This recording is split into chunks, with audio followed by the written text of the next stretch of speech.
एक कहावत है, पूत के पांव पालने में नजर आ जाते हैं। हमारे समाज में स्कूल और कॉलेज में किसी स्टूडेंट के परफॉर्मेंस के आधार पर ही उसके भविष्य का आकलन करने लगते हैं। अब मान लीजिए कि कोई स्टूडेंट स्कूल में बहुत ही एवरेज या बिलो एवरेज परफॉर्म करता हो तो उसके बारे में सब यही सोचते हैं कि वो स्टूडेंट बड़ा होकर कोई एवरेज सा ही काम कर सकेगा। लेकिन हमारे देश में एक ऐसा भी तबका है जो तमाम मान्यताओं और भांतियों को तोड़ने के लिए ही बना है। ये तबका है देश के सिविल सेवकों का। हमारे देश के आईएएस, आईपीएस अधिकारी अक्सर बहुत ही हम्बल बैकग्राउंड से आते हैं और उनसे अधिकांश पढ़ाई में भी एवरेज रहते हैं। तो क्या वाकई आईएएस बनने के लिए एकेडमिक बैकग्राउंड का कोई महत्व नहीं होता? आइए जानते हैं आज की वीडियो में। नमस्कार, स्वागत है आपका प्रभात एग्जाम के यूट्यूब चैनल पर। ये एक ऐसा प्लेटफॉर्म है जहाँ आपको मिलती है सभी कॉम्पिटिटिव एग्जाम से जुड़ी महत्वपूर्ण जानकारियाँ जो आपको किसी भी एग्जाम में सफल होने में काफी मदद कर सकती है।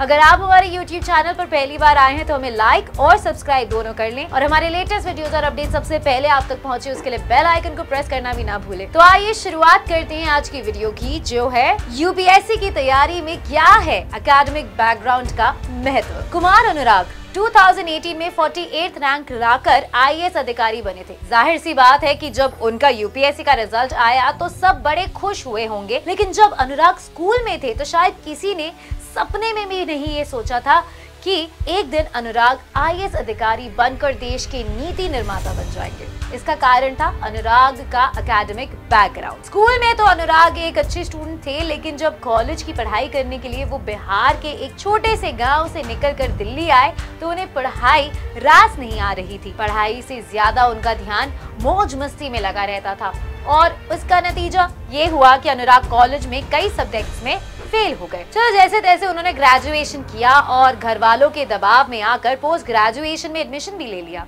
लेकिन इस बार अनुराग ने कुछ और ठान लिया था। उन्होंने ये तय कर लिया था कि कॉलेज में जो गलतियां उन्होंने की थी उसे वो दोहराएंगे नहीं और उन गलतियों के दाग धोने के लिए कुछ ऐसा करेंगे जो एक झटके में उन्हें कई लोगों से आगे लेकर जाएगा। उन्होंने तय कर लिया था कि वो यूपीएससी की परीक्षा देंगे और आईएएस अधिकारी बनेंगे। तो यदि दोस्तों अगर बात किसी और नौकरी की हो तो सबसे पहले कैंडिडेट्स का एकेडमिक बैकग्राउंड देखा जाता है और उसी के आधार पर यह तय होता है कि उस व्यक्ति को कैसी नौकरी मिल सकेगी। लेकिन आईएएस एक ऐसा करियर प्रोस्पेक्ट है जिसमें एकेडमिक बैकग्राउंड को खास महत्व नहीं दिया जाता है। दरअसल यूपीएससी को ये पता है कि जो व्यक्ति उसकी परीक्षा क्लियर कर सकता है उसकी क्षमता किसी भी कॉलेज या एकेडमिक्स की मोहताज नहीं है। अगर अनुराग की ही बात करें तो उनका मानना है कि अगर आप यूपीएससी की तैयारी करना चाहते हैं तो अपने पिछले एजुकेशन बैकग्राउंड को छोड़कर नए सिरे से शुरुआत करें। वो यूपीएससी की तैयारी करने वाले आम उम्मीदवारों को